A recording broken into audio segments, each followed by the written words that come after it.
Good evening, ladies and gentlemen, and welcome to North Shore Live Cooper's Corner. We're live this evening, and this is March the 22nd, 2017. And for all of our belated Irish family and guests and friends, Erin Bigaw. It's Happy St. Patrick's Day. Happy St. Patrick's Day. That's in English. Anyway, we have a very substantial program for you this evening. I don't want to waste any time. I want to get right to it. This is very informational, very educational. Pardon me. And if you've been touched by the horrors of the court, Cook County Court, probate court, please contact either myself or Joanne Dennison, and we'll give you the numbers. They'll be on the air shortly. But the name on the topic is 4 books. There are 4 books on the courtroom horrors, these are not pretend. This is real life.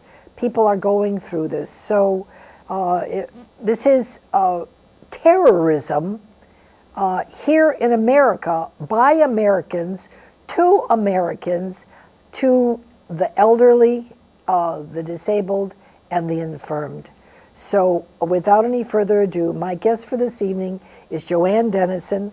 She has these books. She has co-authored one of the books, and hopefully the next program, this is a 2-part series, Joanne will be with her other co-author on the book that they wrote. But let's get right to it, and let me introduce you gladly, hopefully, and informationally to Joanne Dennison. Joanne, welcome to the program. Thank you for having me, Bev. I love being on your show. It's been such a while. Oh my goodness sakes! And look how long your beautiful red hair has gotten. Oh my goodness sakes! Thank you so much. You look great too. Oh, listen, these books are something that is absolutely mind-boggling. And go ahead to it and read your inside. Against Her Will, we know who that is. It's John Howard Wyman. We had John on the program. John has been here, and John Howard Wyman suffered through a terrible, terrible horror story with his mother, wherein she was guardianized because her husband didn't want her around anymore. He didn't want her in the house. She was a bother. She was a pain.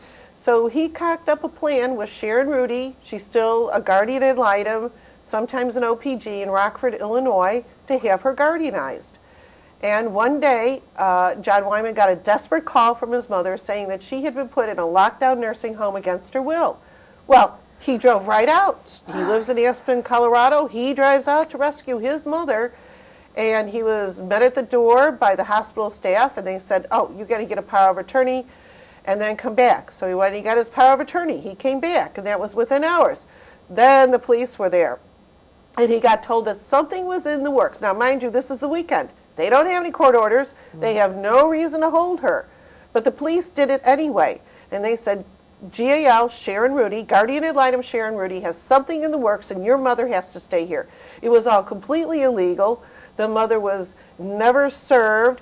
They were not served with notice of the guardianship. The whole case ran for years without jurisdiction.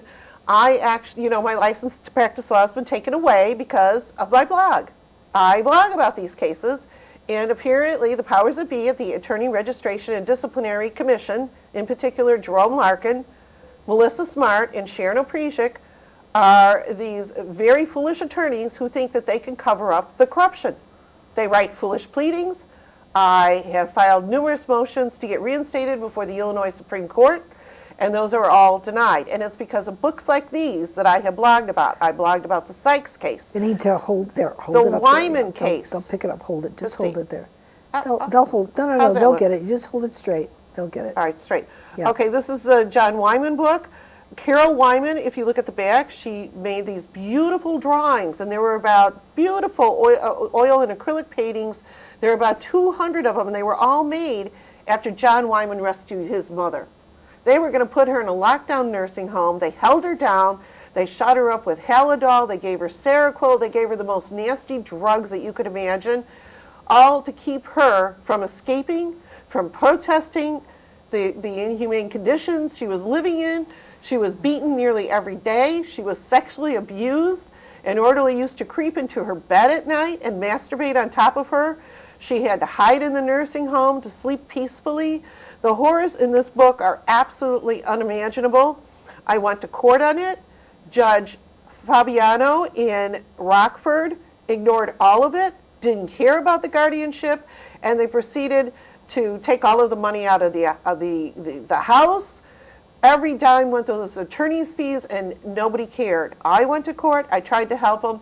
Those motions were turned down at every stage of the proceeding, all the way up. Carol Wyman spent her last days in poverty, living with John Wyman. Sharon Rudy took most of the money. The guardianship court did.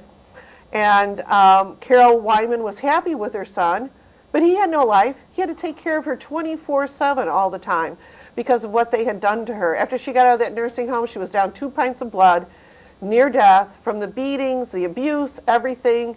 He took her to Aspen, Colorado, to the emergency room, documented all the abuse. He made the Aspen police promise that if they came from Illinois, that they would protect the mother, and the Aspen police apparently did because he was never bothered. This is an excellent book. You can get it on Amazon, okay? So just go type in John Howard Wyman, Against Her Will. I think also Carol Wyman, and you'll get the book. I will also publish all the links in the books again on my blog, which is at www.marygsykes, MaryGsykes.com. You can Google my name. It's been up on the screen. My blog pops right up. It's very popular. Everyone reads it. As they read a blog that's familiar to you, Probate Sharks. That's another good blog. And the NASCA blog is excellent too. The NASCA blog does have these books up on there. And NASCA stands for National Association to Stop Guardian Abuse. Right. So you can Google that. All of our websites have these books. We all work together. And we try to have a cohesive program of fighting what is going on in our nation's probate system. So this is Rockford, Illinois. I think everybody knows that Rockford, Illinois is one of the worst places to live. The city is extremely corrupt, and that's why there's no business there, right? You know that. It's like one of the worst places to live in Illinois. You can look it up. The next book, and the reason why I came here tonight, is a book that I wrote with Teresa Tazo Lyles about her mother, Carmen Lyles. Carmen Lyles came from Cuba. It's a very sweet love story about how she met her husband to be here. He had been in the military after World War II, as so many of these stories start out. Beautiful romantic love story. They had 3 beautiful girls. They lived with relatives within a 2-block square area. Everybody knew each other. They started out in New York. They moved to Florida, and that was probably their mistake because, as we know, Bev, Florida, Gainesville is a hotbed of... That is the pit of torture. Yes. And in this book, it's interesting because they explain now in Illinois, they go and they get some kind of quack shrink to write up a CCP 211, which is the incapacity report, right? And you pay them $1,000, $1,200. They'll say anything. You know, a rock's incompetent, a banana's incompetent, and oh, by the way, all of your elderly relatives are incompetent, and they have to come into our system of lawyers and judges stealing money, which is interesting. That's the title of the next book. 65 minutes is the time that it took for a panel of 3 people who never met any of the people involved in that family. They didn't meet the mother. They didn't meet the daughter. They had no idea what was going on, but they guardianized and shoved poor mother, Carmen, into a nursing home where she was locked down, drugged. Now the daughter had no access to her medical records. In Florida, they keep the probate file secret. They say it's for confidentiality purposes, which is nuts. In this country, no file should be secret, especially where there are these huge allegations of abuse. A cousin drew the angel on the book, which I think is appropriate because we really only have our angels to support us. And we actually had a complaint from the family even about that, about how she didn't really own it or whatever, but yes, she did get the picture. She was given it as a Christmas gift from a nephew, and he drew it, and we put it on the book. It's very pretty. We got some complaints from the family. Those quickly went away when I asked them you made all these allegations. Yeah. Where's the paperwork? Okay. Please provide it. I'll publish it. So this book has been out for a while. It's been vetted. I released it. It's right now on lulu.com. If you don't know Lulu, it's for self-published authors. I like to use them because the cover stock and the interior is really nice paper. A lot of pictures in here if we flip through it. Really well done book. Well written because, of course, Teresa Tazawaios is a professor. I forget what she teaches. It might be in the health system, health administration. Well, or she's a something. PhD. So, She is a PhD, okay. and I'm going to read you some excerpts from her book. And in fact, I'm going to look at her CV right now. She's an adjunct professor since 2014 and a clinical research coordinator at the University of Florida. This is a very bright woman who wrote this book.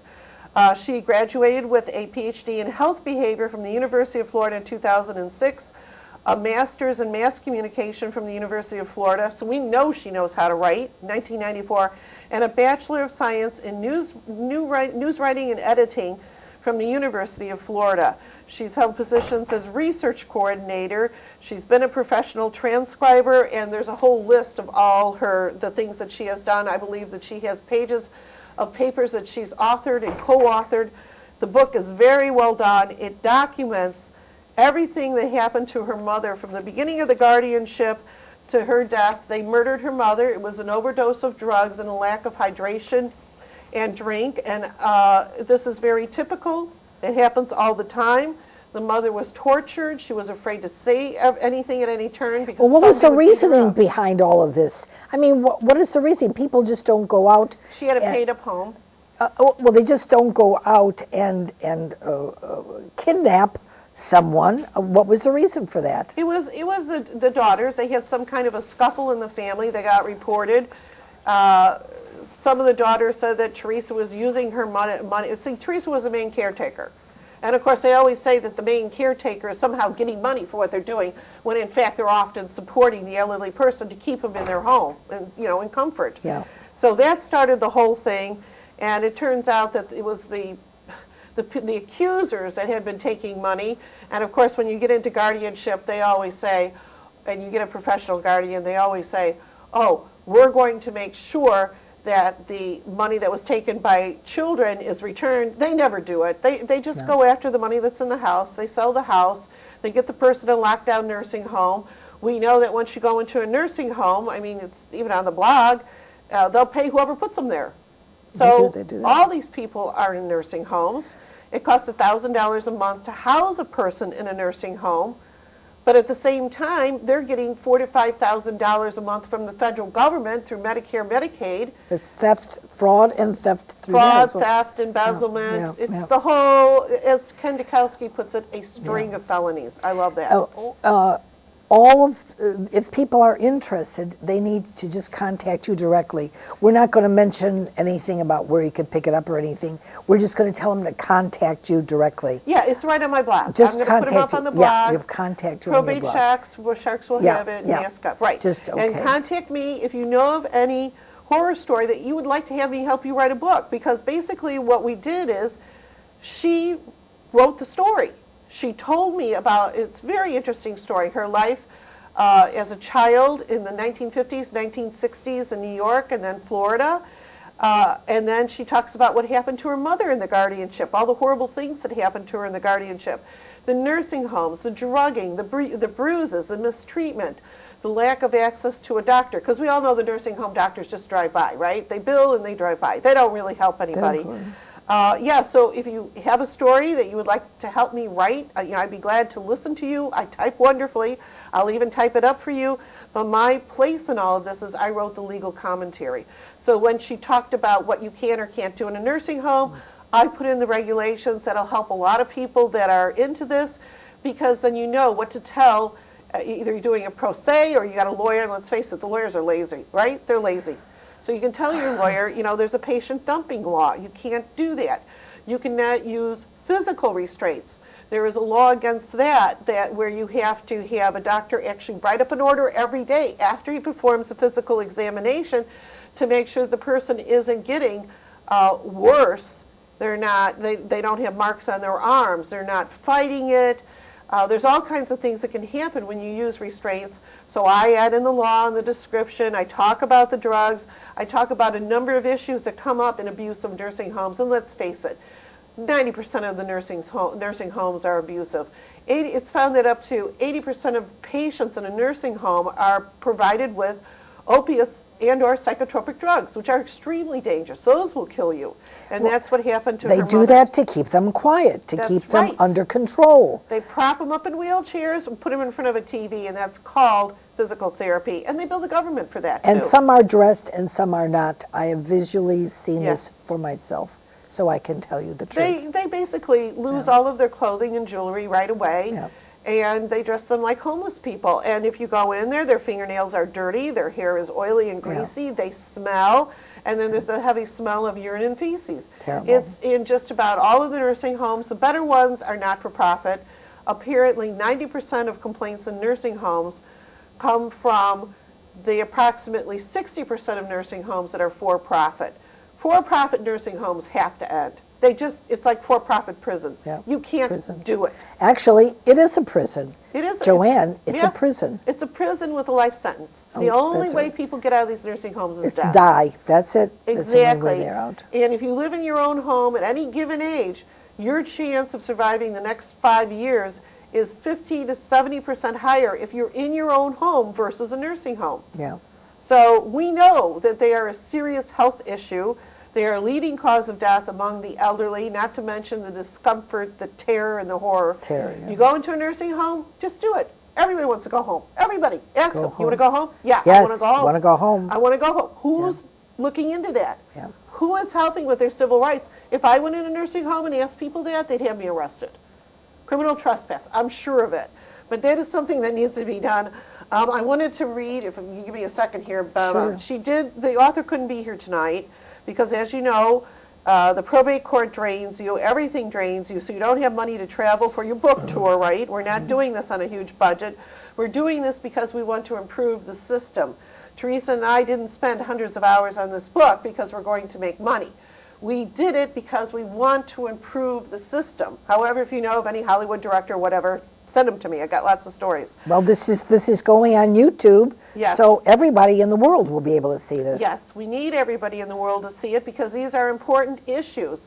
And the cancer that is in our probate court system is spreading. And we don't want it to spread. They have different ways of handling the elderly, which are much more humane in other countries.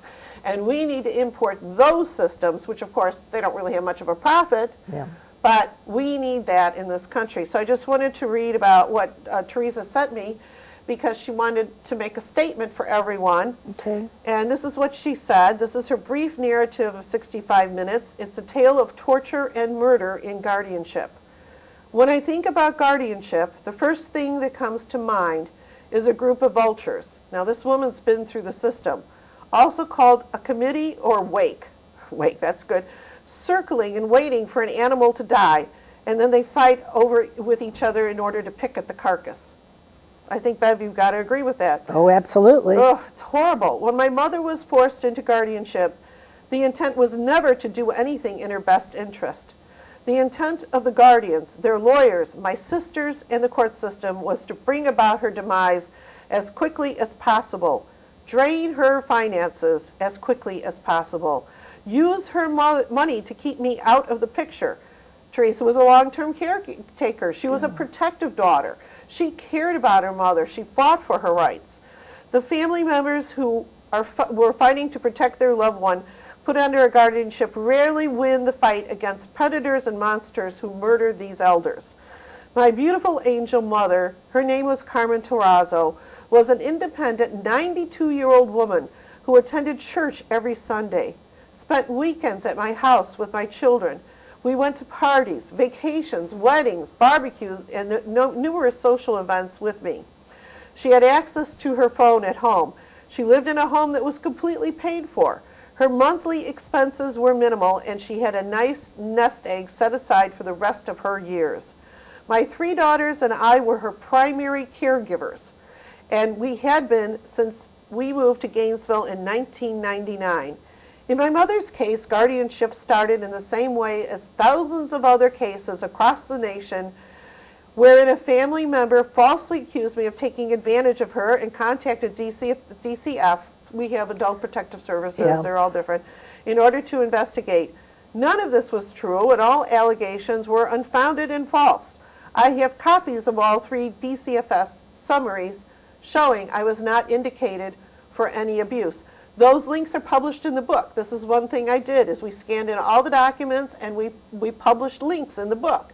So when you get the book on Kindle, which it'll be coming out soon, you can just click on the links, or however you want to do it. I'll probably publish a separate listing of them. You can see this stuff is true. Of course it's true. And people don't talk like this unless they've lived the experience. I can tell you That's from right. my experience this is true. That's Okay. right. And these patterns are the same. Oh They're yes, no different. same pattern. While I was fighting for my life, my job, and my family during the early stages of this investigation, my sisters made their move. They hired a lawyer to file court documents to have my mom evaluated and taken to a competency hearing. 3 strangers who had never met my mom before deemed her incompetent in 65 minutes. At the time of the hearing, my mom had an attorney who was not with my mom at the time. My mother was not there. I believe in a country such as ours, a democracy, that this is openly illegal. It's wrong. This was a violation of my mom's constitutional rights. Prior to and for some time after the hearing, my mom had not been medically diagnosed with dementia, which is a mental disorder, nor had she been diagnosed with depression. Her only issue is that she was elderly and she had greedy children who wanted her gone. The hearing should have been canceled or postponed without my mom's legal representation and without my mom being here, but instead they moved ahead anyway. My mom lost her right to vote, to sue, to marry, to report her own abuse against her, and the right to use her own money. I can tell you this with 100% certainty, that my mom never had any of her own money to buy what she wanted, including basic toiletries, adult diapers, and clothes.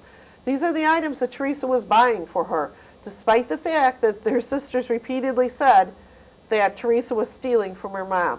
Instead, she was supporting her. She was buying her what she needed. And definitely after the guardianship, you better sock away a lot of money, because you're going to find out that your loved one will not have clothes. They will not have toiletries. They will not have anything they need. Everything will eventually be taken out of that house and sold, or it will be stolen, right? Stolen. It's stolen. They Yes. steal it.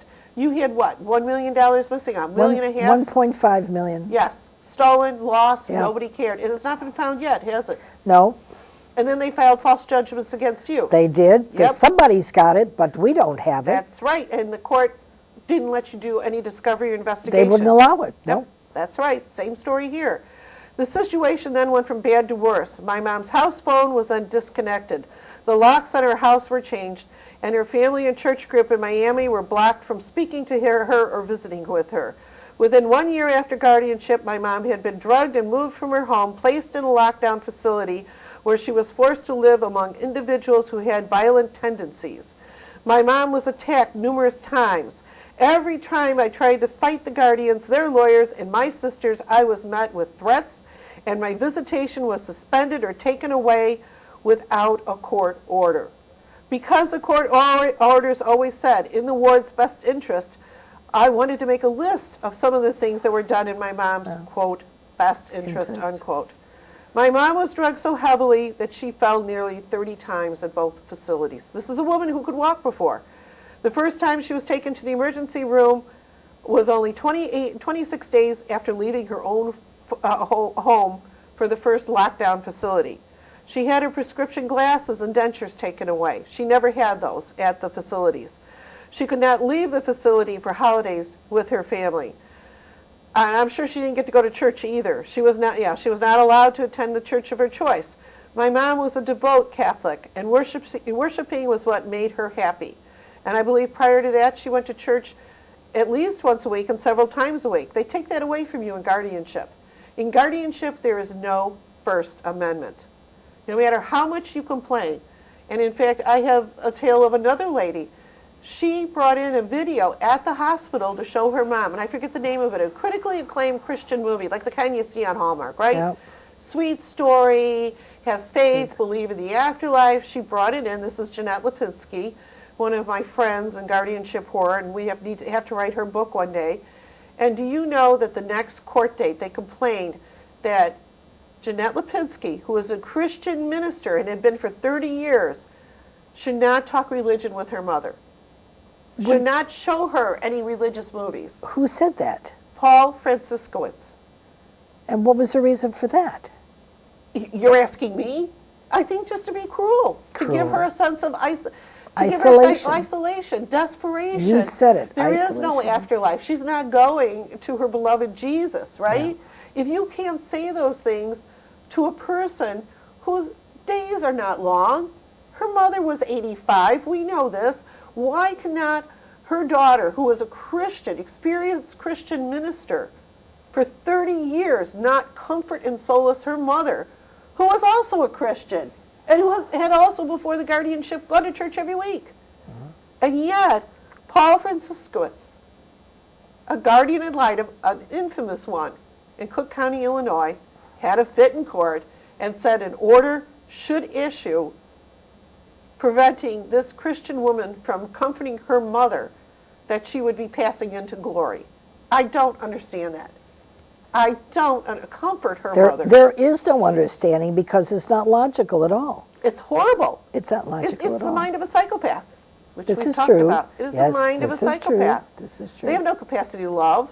No. They don't believe in God. They don't believe in heaven or the angels. No, it's theft, lie, and steal. That's all. To create isolation, Yep. desperation, This is true. to lose their will to live, Yeah. so that money goes as quickly as possible True. to all the vultures waiting Everybody to take else waiting. That's right. My mom was drugged with massive doses of narcotics and antidepressants, which caused severe neurological damage. This is how they killed them off. My mom had a chemical restraint put on her, which is usually only done to those that are violent to themselves and others. Carmen Tazo was the sweetest woman alive. Never violent. She raised 3 children. She had grandchildren. She cared for them lovingly. And here she is being drugged with chemical restraints. A case this week. They took a woman who they wanted to keep her in bed. They didn't want her wandering around talking to anybody, and they tied her to the bed. Well, the guardian ad litem. Northwestern Memorial Hospital. And the Office of State Guardian was in on it. Vanessa Bennett, who is an attorney, who will hear about it shortly, I'm sure, when she gets reported to the ARDC. Oh, I didn't say that, right? ARDC. ARDC, here we are, who will do nothing. Yep.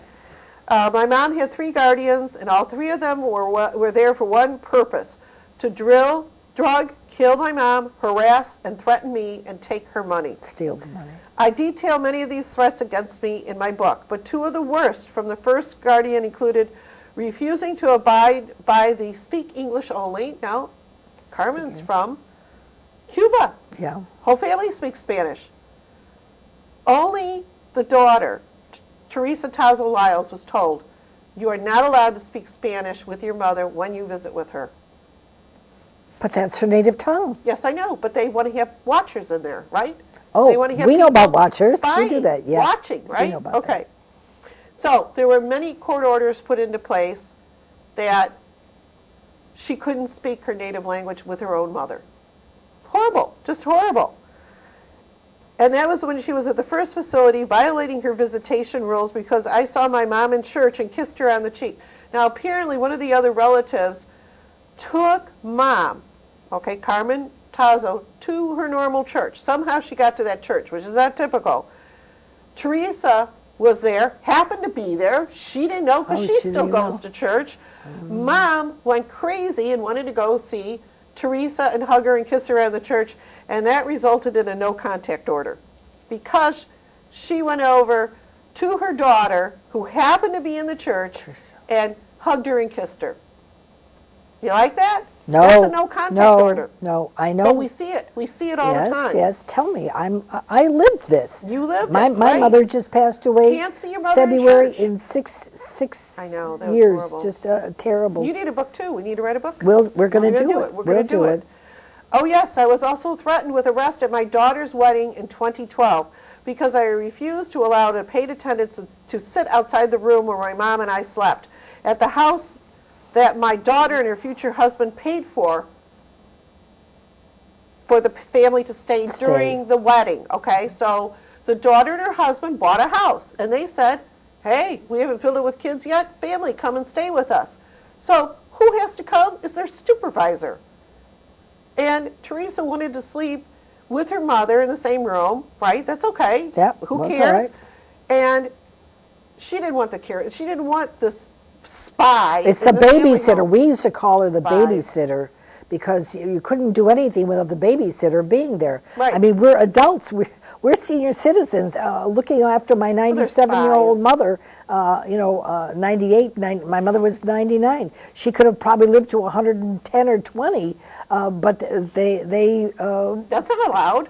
well, That money has to go to yeah, lawyers. they used chemicals on her Yep. and drugged her, All and illegal, all illegal. everything, all illegal, and kept her in bed. She did not have any diseases. She was clean and free of all diseases. She had arthritis, and there's no reason that she could not have lived longer. And you wanted to take her home. There's We no went. reason That's right. And she said to take me, you "Take home. me home." Take me home I with said, you, Bev. "Mother, I want to take you home. They won't let me." Right, She says, the "Why court- am I here?" I said, "The court won't let me take you home." Yes, and a lot of these people, everybody says like our country is so terrible. There's all these people in nursing homes. It's not the family. It's Yeah. not the family. There's often a good, kind, caring daughter or son that wants to take mom and dad I'm the home. only daughter, and my other brother passed away, and my other brother is much older, and he's in California in very poor health. And I took care of my mother for 5.5 years, and this is That what guardianship, once Yep. you get into it, Yeah. it's all downhill from there. It becomes a disaster. I went through 3 different attorneys who did nothing or minimal to fight the guardians. They even asked me to do what they asked, but I refused. In the end, it was about being able to see her 4 hours a week. 4 hours. 1 When hour. She lived with her. We only 1 hour, had right. 1 hour. Feed her, make sure that she was happy. My mom was moved to a second facility about 45 minutes away from her home city. And that's the other thing they do. You had to drive 45 minutes. We drove an hour downtown Yep. and an hour back. Yep. And in the wintertime was 2 hours going downtown. That's right. Why don't they do it? The person who sees them the most, you put them the closest to them. This makes no sense. This facility was ant infested and under numerous state violations. They were operating illegally for the last 9 months of my mother's life. This is where the court system will put you. But the guardian still took my mom's money to pay herself and to pay for my mom to stay at that infested facility. Oh yes, and the owner of the facility was also a convicted felon and a longtime friend of the third guardian. So they're getting money, they're getting Of course. kickbacks. My mom was placed in hospice under suspicious circumstances. Now again, Teresa and I talked about this. You cannot take a Roman Catholic person and put them in hospice. They don't believe in that. That's right. They believe that everybody gets medical care. They get food, they get water, they get hydration. Hospice provides drugs, massive amounts of drugs, To kill them off. That's all. supposedly to have a quick, pain-free death. Well, not everybody wants that. And in many religions, it's banned because it's supposed to be about your loved ones taking care of you, That's right. experiencing others taking care of you at the end of life. And we have religious freedom. Why aren't we experiencing that? Oh, because we have to have corrupt, felonious guardians and attorneys and judges backing them all up in a system that's nothing but horrendous. It is completely broken down. In the end, they refused to pay for a chunk of my mother's funeral expenses and again threatened me 3 days after my mother. 3 days, she's dead, and they're calling her up to harass her.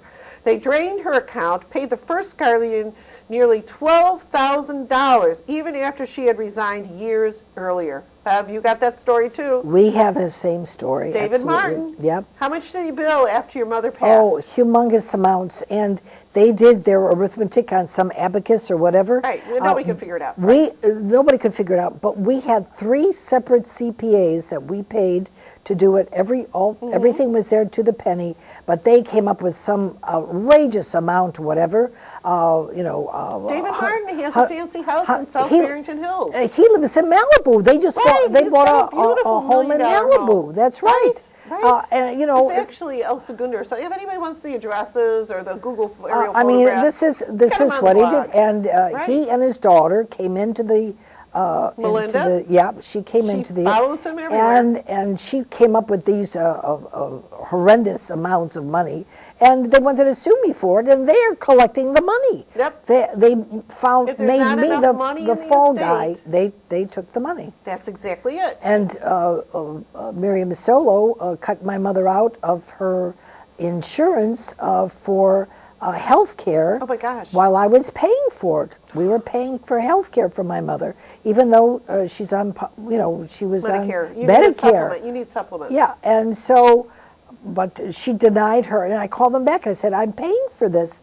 And they said, I said, reinstate it. They laughed at me. They said, your mother's in her 90s. We're not going to reinstate this. Yeah, I said, but she's been a part of Blue Cross and Blue Shield for more than 75 years. Reinstate it. They said, well, they had direct orders to cancel it. I said, You like that? The court canceling But I'm the beneficial health daughter. insurance, I'm the right. daughter. Right, exactly. It's crazy. I'm the power of attorney. I'm the daughter. They canceled it. They cancel Miriam everything. Solo did it. Oh, Right, yeah, go ahead. Miriam does it all the time. In the end, they refused to pay for funeral expenses and threatened me 3 days later. They drained her account, paid the first guardian $12,000, even after she resigned years earlier. They falsified documents. Oh, yes, they so did. that she could not even take the measly belongings that my mother had left to me, even though I was the executor of her estate. Yep. And yes, my mom had a will, and it was all ignored. Yep. My mom never Same. complained. She always prayed that someday she could come and live with me and my children. The emotional roller coaster that my family has been on and still goes through every day is beyond words. And I think she did a good job of writing that up. Oh, and I'm wow, glad that's she wrote terrific. that up because That's terrific. and I hope that she gets a chance to come here because the reality of the situation is, Teresa lived this. You have to live this. We lived this. This is nothing. Horrendous. This is not a storybook. This is not a fantasy. This is real life experience. people. With real people that were alive at the time.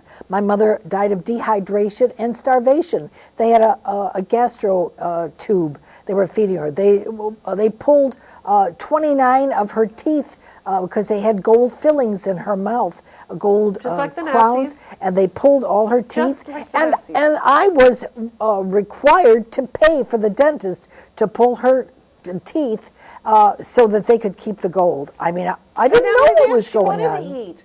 She loved to eat. She could still chew her Oh, food with those gold absolutely. teeth. She could eat. She So could what eat. they did was they pulled your mother's gold teeth Yep. to take the gold. Yep. Then they put in a feeding tube. Yes, they a did. PG feeding tube, which Yep. is prone to infections and has Abs- problems. yes. So that they could keep her in a bed all day Yes. with drugs at one end and Yes. diaper at the other. They did. And This is this true. is how we treat our elderly. This and it is is true. court sanctioned. This is David Martin's part of it. Paul Franciscowicz is part of it. Carolyn Quinn is part of it. They're all part of it.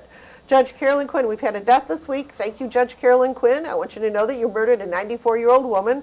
Her name was Jay Brockmeersch. You left her daughter in tears. She is devastated. That woman came to court every day. She told me she had pleadings. She had a lawyer prepare them. He didn't have time to do it. She was in court every single day with those pleadings, begging her mother get hydration. She was dehydrated. She was in Warren Bar Nursing Home. Oh, which I'm Warren sure- Bar, my mother as Yes, well. that's where Is they the killed one her. downtown on Oak Street. Yep. They killed her. That's where my mother They was. killed her. Yep. And she begged and pleaded to take her mother to the hospital so that she could have IV fluids. She was in acute kidney failure because of the dehydration.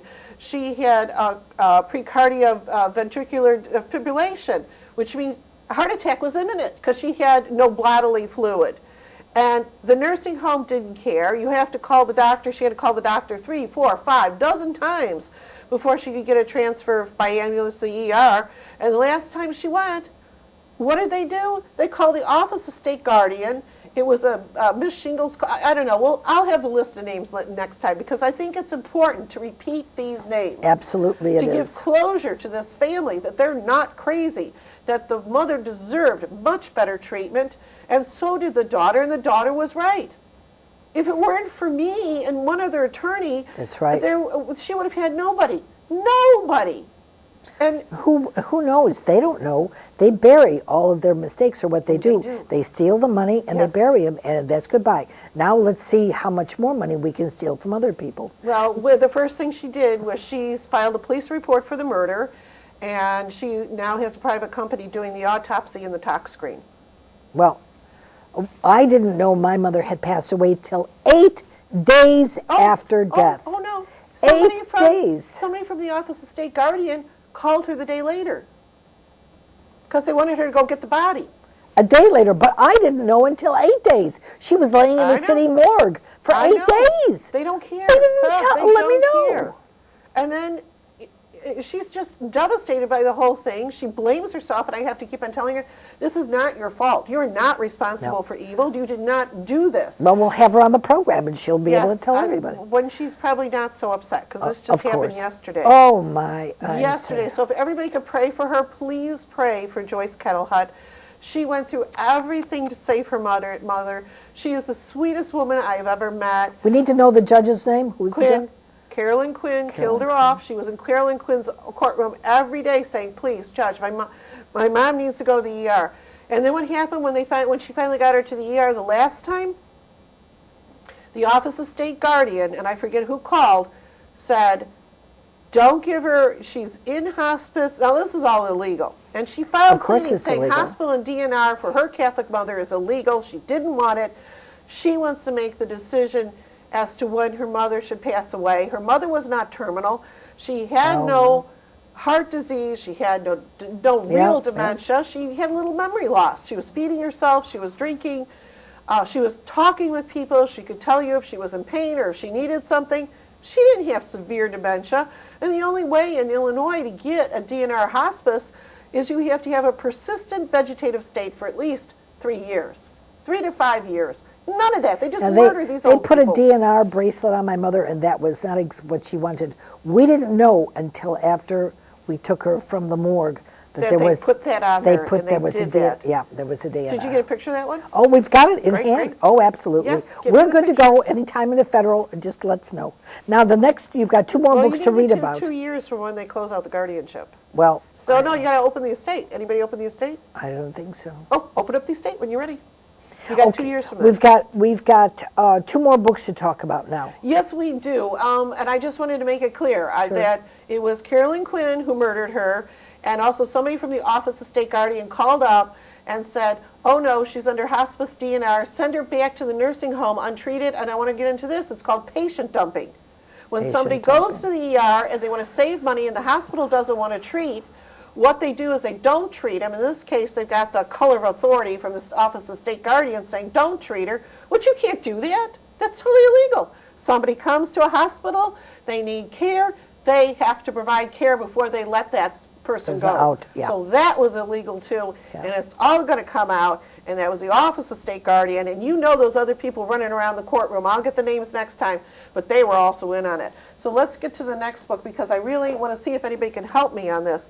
This is called, and I got this woman off of Facebook. I'm on Facebook, Joanne Marie Dennison, friend me, okay? I am looking for these cases because we want to clean up the court system. We want to get the word out. We want these things to stop. This is Corruption from Kankakee, Illinois. The book was written by Luella Thomas, who is the grandmother. And I've talked to her, I Facebook her. She's a sweet, wonderful, and caring person. What happened to her was horrendous. We have a picture of 3 little girls, and this was actually drawn by one of the girls. I'll actually mention their names because we're looking for them. Allegedly, they're in Texas. They've been lost. They are in danger of sexual human trafficking. These are girls that have been groomed and raped from the age of 2, 4, somewhere around that age. There are twins, and then there's a third girl. We're looking for them. The grandmother is looking for them so she can alert the authorities and have the biological mother arrested and taken out of their lives. The biological father was terrorized in court. Report after report was ignored by the judge, and that's because the Kankakee police are in on it. And the judge backed the Kankakee police. At one point, they had taken the 3 girls to the preeminent physician who did sex abuse and sex abuse testimony. He was not allowed to testify. They wouldn't even let his report in evidence. And of course, these are people without a lawyer, so they didn't know that they had to appeal all of that. But it doesn't matter. This is an ongoing crime. These girls were raped from the ages of 2 to 4. Every day, this monster, it's a boyfriend who entered the picture, got rid of the husband, right? gives the mother drugs. She goes, she's all drugged up. She passes out for hours. He proceeds to bring in men and sell these girls for money. The girls had seen the Kankakee police cars outside, so they knew it was police officers and police uniforms that were in on it. So I'm going to look really quickly for the names of these girls. If you can find them, please let me know. Please write me. I have found people before. Mothers write me all the time, and they'll say, my Down syndrome daughter is in a guardianship. I can't find her. I put it on the blog. It goes to the other blogs. I'm telling you, I found this girl within 24 hours. Wow. And not only that, another mother who had been visiting actually handed her her cell phone so that the daughter could call her mother. All right? That's a beautiful story. That's we need terrific. to keep those stories up. So I do have a blog. I get 200 to 400, 500 hits a day. Probate Sharks gets a lot more. Oh, yeah. I know that Bev would be glad to make sure that your request to find a loved one in lockdown guardianship will be published. And it's picked up by many, many other blogs. And I know NASCA will do it too. It is as well. These are horrible stories. I mean, I'm nearly crying right here because I just can't handle this story. But you need to get the book. The book is on Amazon. It's an American nightmare. They'll let them contact you. All right, contact me. Yeah. We're not allowed to talk No, about you where can't talk about where to get Okay, this it. comes from some publisher somewhere. Okay, but if they contact you, you'll get Contact it. me. Look on my blog. Yes, Contact me. okay. Contact Bev. You know, Okay. call us all. Not now. Okey-doke. I'm on the show. Okay. Which reminds me, I didn't silence my phone. Okay, so and then we're gonna next, do that. what you've got the next book, because they're running short on time already. You can contact Yes. Joanne at Mary G. Sykes, SYKES.com. Or Joanne at it's right there. justiceforeveryone.com. That's right. I have a number of email addresses. They're all up on the internet. If you just Google me, you're going to find it. I just want to do, there's all these pictures. The little girls drew pictures of men raping them. This is very sad. It's Layla. We're looking for Layla, Emily, and Annie. And there's twins. The twins were 7 at the time, and Annie was 5. Contact me for where you can get this book, okay? And then I want you to read the book and see if you can find these girls. This is an urgent request. The book isn't that expensive. I've got one more book here that I want to show you because I know we're running out of time, and I want to get through these. This is a book by Michael Larson. He's a wonderful guy. He had a probate in his family. I don't know anything about his probate. I should probably write him and ask him, I'd like to write a book about his experience in his family, and I would be glad to provide the law, write it so that it helps people, provide the laws, let people know their rights, stop the abuse in probate court. This is guardianship, and basically what Michael Lawson did, which was really interesting, is he got all these articles on the web. Ken and mine's article is one of the first ones. He did not ask my permission, but really, I don't care. You take my stuff, you put it in a book that helps people. Yes. You will not hear a peep from me. Please do it. Okay. Get the word out there. And what he basically did was put together the best articles that helped him when he was going through this horrible time. His comments on the back, and I'll read that. Sure, go ahead, read it. Synopsis. Jackals lurk in our probate courts, growing fat at the expense of our most vulnerable citizens and fully supported by widespread legal corruption. This is the world of professional guardianship fraud, where the rights of the elderly hinge on the decisions of callous profiteers. This is no conspiracy thriller. Guardianship abuse is rife in the United States and condoned, if not actively encouraged. I think it's actively encouraged. Oh, indeed it by is. an uncaring, profiteering legal system. Profiteering, Yes. sure. To speak out against it is to risk police harassment, legal penalties, and incarceration. And of course, I got another story, probate case. She's my most arrested person 8 times, so we'll have to have her on. Okay. Guardianship warns of this epidemic of abuse, providing a guide, so this book, Guardianship, providing a guide for the many concerned relatives who find themselves punished for the crime of simply trying to protect a loved one's estate, health, and even their very life. Michael Larson is a businessman who witnessed the corruption of professional guardianship fraud firsthand. He hopes that Guardianship, the book, will raise awareness of the callous predation on our most vulnerable citizens. Excellent book. I've read it. It's really some of the best that's been published on the blogs, and I believe that there's quotes from my blog, Probate Sharks, NASCA, and other blogs that are out there. A lot of the victims run blogs. It's a wonderful thing. If you are running a blog, contact me. I would absolutely love to put that up on my website as other recommended blogs, because these stories have to get out. You know, I see these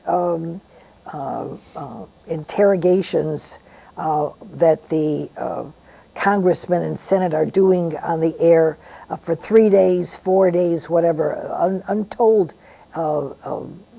persecution of a honorable person that I'm seeing this judge.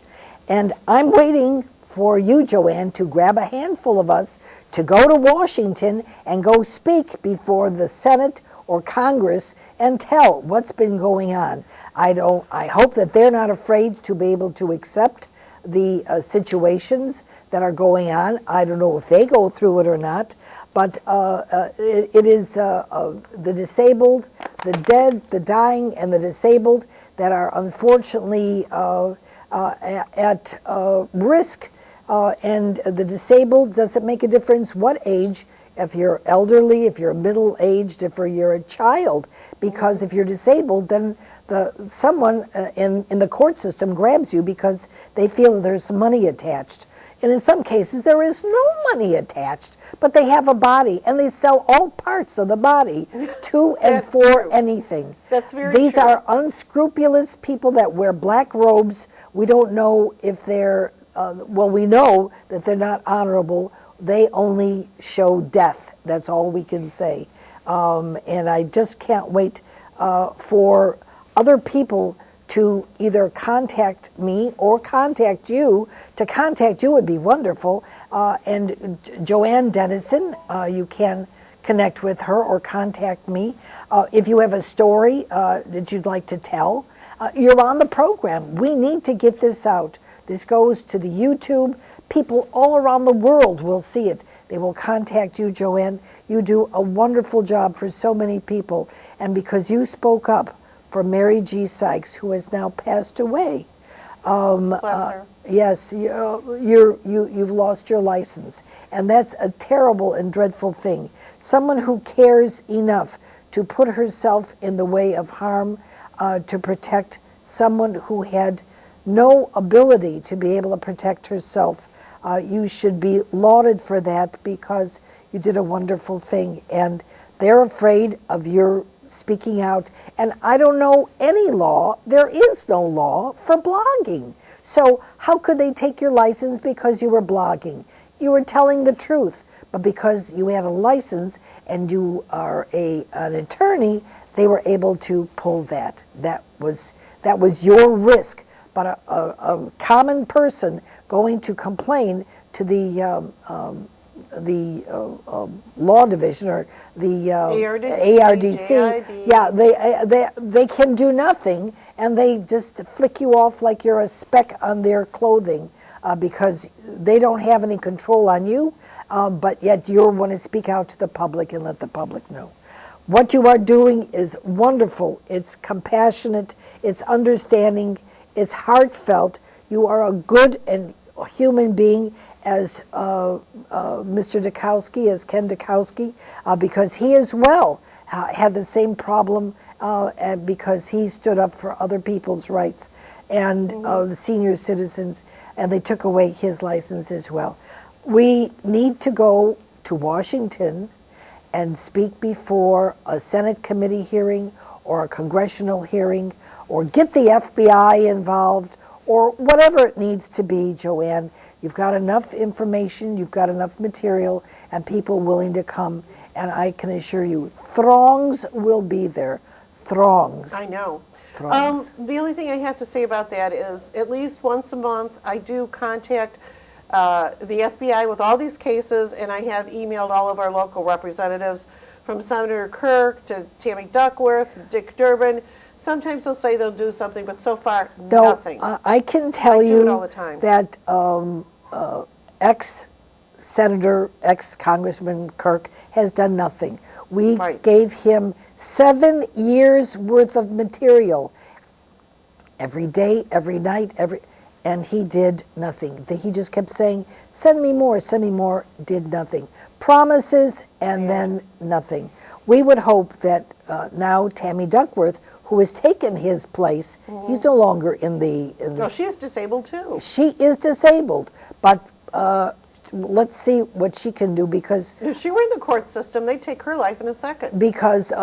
Kirk is no longer a part of anything. He I know, lost. right. He's he, gone. He lost. That's it. He's gone. And had he helped, I mean, we had him on that program when he was first running. I know him, 15 years. Had he helped a little bit, I mean, we could have got him whatever he needed, a backing or whatever, because We need a special investigator. that's right. That's what we need is a special and I said to investigator. him, he says, well, there's no federal things that we can show. I said, they're taking money. This is federal. I said, send me someone Dishonest services, to go Hobbs into court, just sit in court. That's a lie. And of course it's a lie. So he lie. lied to us. He lied. Mark Kirk lied. And I We could, know what they charge him with Yes. because they did it in Gaylord. It Yes. was dishonest services yes, in the Hobbs Act. yes, he lied. So we He know lied. that. It's all Yeah. dishonest Let's services. see what Tammy Duckworth can do. She is a veteran. She gave parts of her body. She was in a helicopter crash. She was a pilot.